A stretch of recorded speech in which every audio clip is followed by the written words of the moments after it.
An agreement struck by the government with the victims of Gaur massacre has drawn serious concern from the ruling Janta Samajwadi Party. The party has now threatened to walk out of the government if the incident is probed. The Gaur massacre back in 2007 had left 27 Maoist cadres dead following an ugly spat with the then Madhesi Janadhikar Forum. The government back then had formed a judicial committee to investigate the case as it prepared a report which was never publicized. Good evening, I'm Amar Singh Pradhan and these are the headlines of the hour. Nepali Congress lawmaker Sunil Sharma arrested on charges of holding fake academic certificate. Anti-money laundering department has been investigating Sharma for several years. Over 1,000 people displaced in Kailali and Rautahat amid flooded households. Government indifferent towards recurring public plight. At least 36 people killed as fast-moving wildfires rage across the Hawaiian island of Maui, a state of emergency declared. And 3 players from national camp leave for Australia today. Pujan Uparkoti, Nissan Khadga and Ravi Paswan opt for career down under. The Central Investigation Bureau of Nepal Police (CIB) has arrested Nepali Congress lawmaker and operator of medical colleges Sunil Sharma. Sharma was arrested today allegedly on charges of producing fake academic certificates. It may be recalled that during a recent House meeting, Sharma had demanded the resignation of Deputy Prime Minister and Home Minister Narayan Kaji Shrestha and Finance Minister Prakash Saran Math to carry out a fair and impartial investigation into the recent incident of gold smuggling scandal.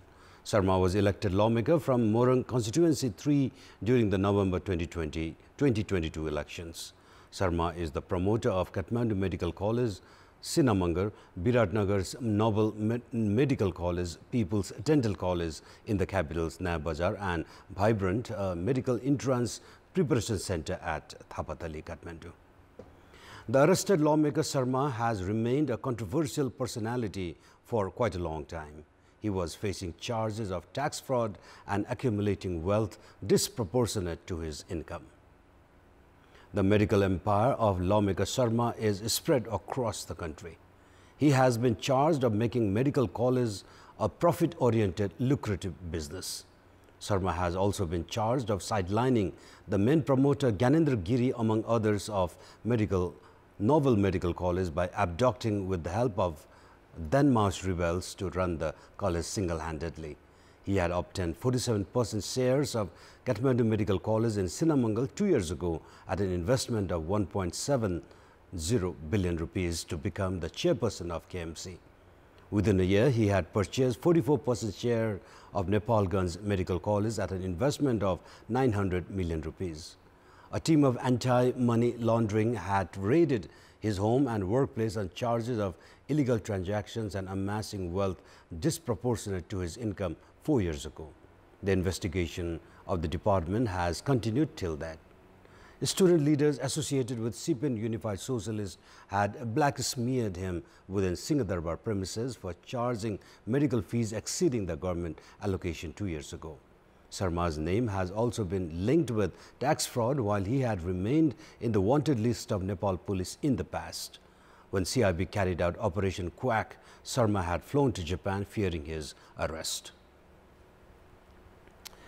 At least 200 households have been displaced in Rautahat due to the floods in Bagmati and Lal Bakaiya rivers on Tuesday. With the houses damaged, the local residents have been compelled to spend the night in schools, public buildings and temporary shelters. Some families managed temporary shelters on the roadsides as well. One person was killed and over 24 houses were completely destroyed due to incessant rainfall in Rautahat. The local residents of Durga Bhagwati Rural Municipality have suffered during monsoon every year for almost 3 decades now. Meanwhile, no relief assistance has been provided to the displaced local people from Rautahat. The food supply given to residents sheltering at schools and public places has also found to be inadequate. Despite the narrative repeating every year, the local bodies have yet to take any initiative to address the public plight in Rautahat. Likewise, over 1,000 people have been displaced due to floods in Kailali's Bhajani municipality. The wards 2, 3, 5, 7 and 8 have been worst hit by the flooded water which entered the settlement. The displaced have been forced to shelter on the roadside, schools and public buildings. And we'll take a short break here. We have more news coming up. And in our Public Voice segment today, we have asked in several provinces what suggestion they have for the Nepal Electricity Authority for uninterrupted supply of electricity. Let's take a look at what they have to say.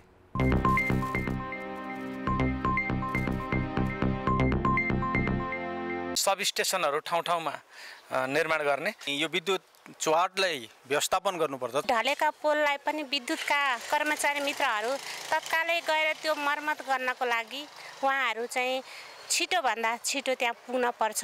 यो पुराना transformer छ त्यो ट्रान्सफर्मरलाई change गर्नु पर्यो। पुरानो charge change गर्नु पर्यो, नयाँ change ल्याएर राख्नु पर्यो। पावरहरु हल्का अब त्योहरु बढाउनु पर्यो। भारतलाई देशलाई यो विद्युत अहिले तत्काल बेच्नुको म त आवश्यकता देख्दैन। गएर बनाए भोलि फेरि बिगार्ने भन्दा एकैचोटी मजबुत तरिकाले बनाइदिनु भयो भने आफ्नो देशमा भएको विद्युत चाहिँ आफ्नै देशमा प्रयोग गर्नु पर्यो। ट्रान्समिटरको क्षमता बढाउन पर्यो। जो कर्मचारी हुन्छन् उहाँहरुले सही हिसाबले काम गर्नु पर्यो। मेयरको अनि वडा अध्यक्षको अनि काम हो हैन, ध्यान त दिदैन। हाम्रो टोलमा पनि त्यस्तै छ, लाइटै छैन, कहीं पोले छैन। जनशक्तिलाई पनि यसले व्यवस्थापन गरी अगाडि बढ्न एकदमै जरुरी देखिन्छ। पावर नपुगेर नभएको के त्यसो गर्नु पर्यो, चेन्ज गर्नु पर्यो नत्र। हाइड्रो सेक्टरका लाइनहरु को ऊर्जाहरु अब राष्ट्रिय प्रसारण लाइनमा छिटो छरितो जोडेर पुरानो तारहरुलाई हैन नयाँ रूपमा राम्रो त्यो अब पोलहरुलाई व्यवस्थित गर्नु पर्यो। दक्ष जनशक्ति पनि यो राजधानीमा चाहिँ राख्नु पर्छ। पहिला देशलाई नपुगिकन विदेशमा बेच्न भएन। सरकारले तथा विद्युत प्राधिकरणले केही न केही विकल्प चाहिँ खोज्नु पर्ने मैले महसुस गरेको छु।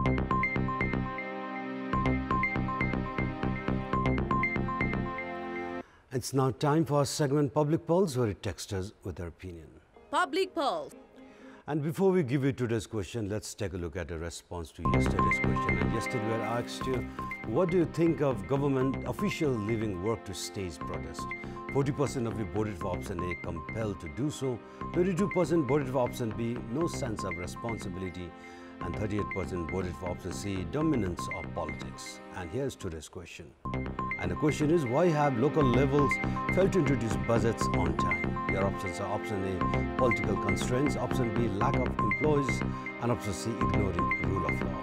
The voting is on. Type in a WS, select your option A, B or C, and text it to 34001 to share your opinion with us.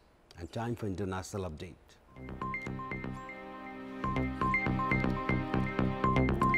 The India bloc's no confidence motion against Prime Minister Narendra Modi was defeated in the Lok Sabha earlier today following a walkout by the opposition parties during Prime Minister's speech. PM Modi, during his over 2 hours long speech, besides leading a tirade against the opposition parties, vowed to bring peace to the northeastern state at the earliest. Modi said the central and state governments were working day and night to punish the accused and bring back peace to the state. Modi added he wanted to reassure the people of Manipur that the entire country stood with them. Meanwhile, Congress MP and leader of opposition in Lok Sabha, Adhir Ranjan Chaudhary, has been suspended over gross misconduct. The suspension will be in place till the Privileges Committee submits his report. Earlier in the day, a verbal duel broke out in the Lok Sabha as senior Congress leader Adhir Ranjan Chaudhary called the violence in Manipur a civil war in the country and questioned the PM's silence over the matter. BJP MP Jyotiradiya Scindia reminded the House of the countless clashes and deaths in the northeastern state during the Congress's rule. At least 36 people have been killed as fast-moving wildfires rage across the Hawaiian island of Maui. The fires have been fanned by strong winds from a distant hurricane, destroying hundreds of buildings and burning some areas to the ground. Thousands of people have been forced to evacuate their homes and a state of emergency has been declared. A huge search and rescue operation is underway with some people still unaccounted for. 5 evacuation shelters have been opened on Maui and officials earlier said they were overrun with people. The island is a popular tourist destination and visitors have been urged to stay away. Firefighters are still battling active fires with helicopters dropping water on the blaze from above. Lahaina, a resort city and the main tourist destination on the island, has been devastated by the fire, and images show huge areas have been burnt down. Outgoing Ecuadorian President Guillermo Lasso has declared a countrywide state of emergency for 60 days in response to the killing of presidential candidate Fernando Villavicencio at a campaign rally in the capital Quito earlier today. 59-year-old Villavicencio, a local critic of corruption and organized crime, was killed at the campaign event yesterday amid a surge in violence in the Andean nation blamed on drug traffickers. Local media reported some 30 shots had been fired at an event in the north of Quito. The Attorney General's office said one suspect in the crime later died of injuries sustained in a shootout. The violence injured 9 other people, including a candidate for the legislature and 2 police officers. The office later said it had arrested 6 people so far in connection with the crime during raids in Quito. Villavicencio, from the Andean province of Chimborazo, was a former lawmaker, union member at a state oil company prosecutor, and later a journalist who denounced alleged losses in oil contracts. He was one of the 8 presidential candidates registered to stand in the election scheduled for 20th of August. And time for a short break. More news coming up. Sports news. 3 players undergoing training in the national closed camp have opted to seek career in Australia. Emerging players Pujan Uparkoti, Nishan Khadka and Ravi Paswan left for Australia earlier today. Due to lack of professionalism in Nepali football, an increasing number of footballers have been leaving the country.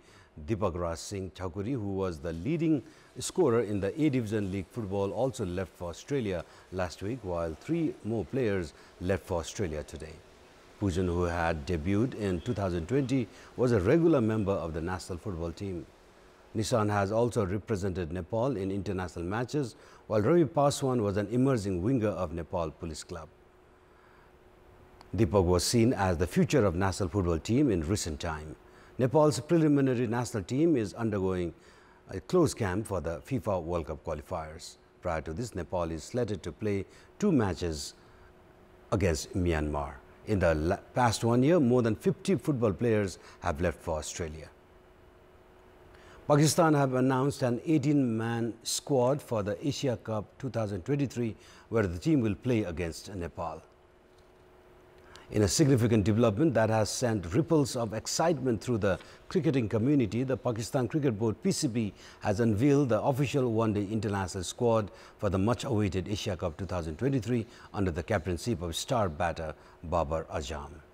The PCB, known for meticulous selections, has assembled a formidable squad blending seasoned veterans and emerging talents to ensure a well-balanced team that can compete at the highest level.